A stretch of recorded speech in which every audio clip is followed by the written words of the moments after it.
ఇక్కడ 2వ తారీఖు ఫిబ్రవరి 19/2/2026 నాడు ఇక్కడ చంద్రపురి కాలనీ సంక్షేమ సంఘం వాళ్ళు అందరూ మాట్లాడుకొని చుట్టుపక్కల వాళ్ళు మాట్లాడుకొని ఇక్కడ వైర్ల కిందికి వస్తున్నాయి, చిన్న చిన్న ప్రమాదాలు కూడా జరగకుండా ఎవరు సైడ్ అని చెప్పేసి కాలనీ వాళ్ళు మాట్లాడుకొని కాలనీ ఆధ్వర్యంలోనే ఓ శివాజీ విగ్రహాన్ని ఏర్పాటు చేసుకోవడం జరిగింది.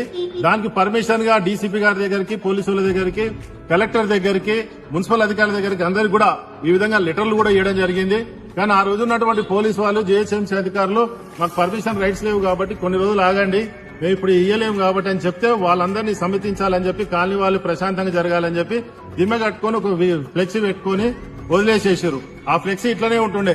కావాల్సి కొంతమంది కాంగ్రెస్ నాయకులు గిట్టని వాళ్ళు, దర్గాల మీద ప్రేమ ఉన్నోళ్ళు, మసీదుల మీద ప్రేమ ఉన్నోళ్ళు ఎంత చిల్లరగాలంటే వాళ్ళ మీద ప్రెజర్ చేసి ఏదో విధంగా గులగొట్టాలని చెప్పి ఇలా శ్రీధర్ బాబు మంత్రి కూడా ఇన్వాల్వ్ అయ్యి మా మంత్రి ఛాంబర్ నుంచి కూడా ఫోన్లు చేయించేసి పోలీసుల మీద ప్రెజర్ చేపించి ఈ డీసీ ఉన్నాడు రవీందర్ రెడ్డి మరి ఎందుకు పనికొస్తుండో తెలుసు. నీకు పొద్దు నుంచి రాత్రి దాకా పోతే చింతలకుంట కాడ నేను 100 కంప్లైంట్లు ఇచ్చిన.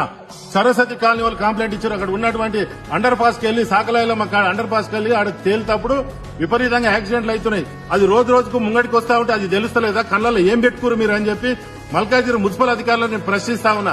ఇది ఒక్కటే కనిపించిందా? ఇది ఎవరికి ఇబ్బంది లేదు, వైర్ల కింద సైడ్కు ఉన్న దాన్ని పట్టుకుని రాత్రి 2:30కు వచ్చేసి పోలీస్ బందోబస్తు పెట్టి ఇది చేస్తున్నారు. మీరు కాంగ్రెస్ పోలీసు వాళ్ళకి చెప్తున్నా, నేను మల్కాజిగిరి మున్సిపల్ అధికారులు కాంగ్రెస్ వాళ్ళ చిప్పలు గడుగురి, లేకపోతే వాళ్ళ ఇంట్లో పనివంతులుగా చేయరి.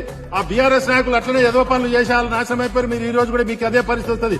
శివాజీ ఎవరికైనా ఏమైనా ద్రోహం చేసిండా, శివాజీ ఎవరికైనా అడ్డం వచ్చిండా, శివాజీ ఎవరికైనా ఇబ్బందులు పెట్టిండా? ఇక్కడ శివాజీ విగ్రహానికి కాలనీ పెద్దలందరూ కూడా భావి తరాలకు పిల్లలందరికీ ఆదర్శంగా ఉంటాడని చెప్పి, పిల్లలకు ధైర్యంగా ఉంటాడని చెప్పి కాలనీ పెద్ద మనుషులు పెట్టుకుంటే సిగ్గుమాలి కాంగ్రెస్ నాయకులు గుర్తు తెలియకుండా ఆన్లైన్ కంప్లైంట్లు ఇచ్చుడు, వాళ్ళ మీద ప్రెజర్ చేసుడు, ఇబ్బందులు పెట్టడం.